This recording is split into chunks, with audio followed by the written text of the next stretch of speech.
আমাদের মতো প্রতিবন্ধী ব্যক্তিরা থাকে বা আমরা যদি ওই জায়গাতে পৌঁছাতে পারি তাহলে কিন্তু তাদেরকে আর ওইভাবে করে ধর্ণা দিতে হয় না।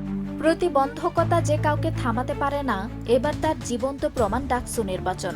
শারীরিক সীমাবদ্ধতাকে জয় করে এগিয়ে আসছেন এক ঝাঁক তরুণ। লক্ষ্য একটাই, পিছিয়ে পড়া প্রতিবন্ধী শিক্ষার্থীদের অধিকার প্রতিষ্ঠা ও প্রতিনিধিত্ব নিশ্চিত করা। ডাকসু নির্বাচনের ময়দানে এবার যেন এক অনন্য দৃশ্য। শিবির সমর্থিত ঐক্যবদ্ধ শিক্ষার্থী জোট থেকে লড়ছেন খান জসিম।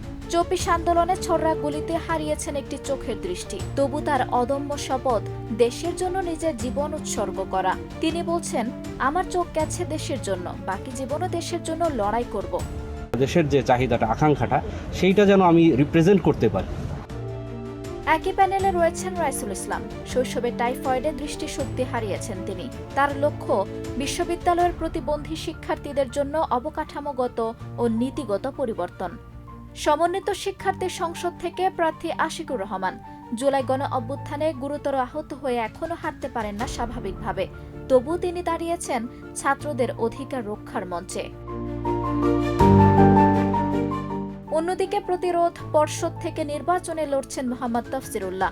জন্ম থেকেই আলোহীন এই তরুণের প্রত্যয় প্রতিবন্ধী শিক্ষার্থীদের প্রতিনিধিত্ব নিশ্চিত করা।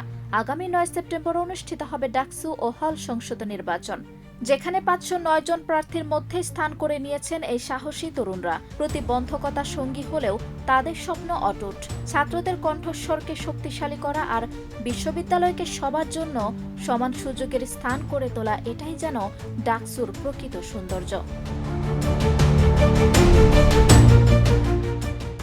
আঞ্জুম হক আরবি, প্রজন্ম ২৪।